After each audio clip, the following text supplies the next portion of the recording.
Welcome to Mental Models Daily, where we explore one mental model each day to help you elevate your daily decision-making. Today, we're examining a powerful concept that extends far beyond its medical origins: quarantine. The quarantine mental model teaches us about isolating harmful elements to prevent them from affecting the broader system. While we're familiar with medical quarantines, this concept applies to many situations where containing problems prevents their spread. It's like having a fire break in a forest. By creating a gap in vegetation, you prevent fires from spreading to other areas. This principle of isolation and containment can be applied to problems, toxic relationships, bad habits, and failing projects. Historically, one of the most significant applications of quarantine occurred during the Black Death in the 14th century. The city of Venice required ships to anchor for 40 days before allowing crew and passengers to disembark. The word quarantine actually comes from 40 giorni, meaning 40 days in Italian. It's like having a waiting room before entering a secure facility. You're creating a buffer zone where potential threats can be identified before they cause widespread damage. This practice became one of humanity's first systematic approaches to preventing the spread of disease. In the business world, Johnson & Johnson's handling of the 1982 Tylenol crisis provides a perfect modern example of the quarantine principle. When 7 people died from cyanide-laced Tylenol, the company immediately recalled every single bottle nationwide, 31 million bottles in total. It's like removing every potentially contaminated apple from the barrel, instead of waiting to see which ones might be bad.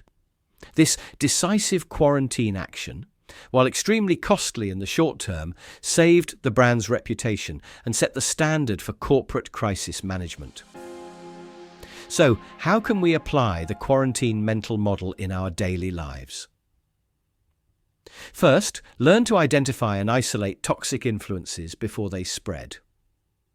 Whether it's a negative team member affecting morale or a bad habit creeping into your routine, establish boundaries to contain the impact. It's like putting your phone in another room while working. You're creating a barrier between the distraction and your productivity. Second, develop systematic approaches to problem containment. Create protocols for handling issues before they escalate or affect other areas of your life or work.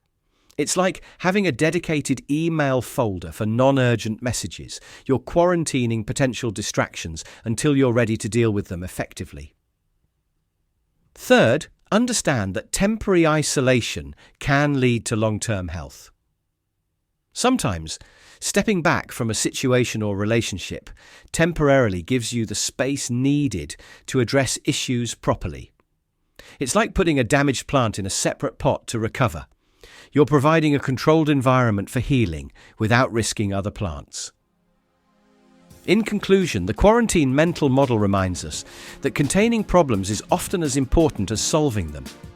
By understanding when and how to isolate harmful elements, we can prevent small issues from becoming major crises.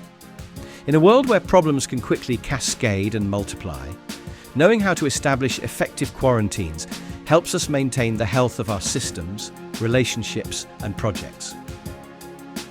Thank you for joining me today on Mental Models Daily. Until next time, may your boundaries be strong, your systems be healthy, and your quarantines be effective.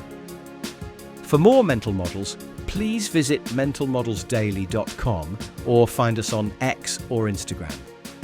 Our podcast music was provided by thepodcasthost.com and Alitu, the podcast maker. Find your own free podcast music over at thepodcasthost.com/freemusic.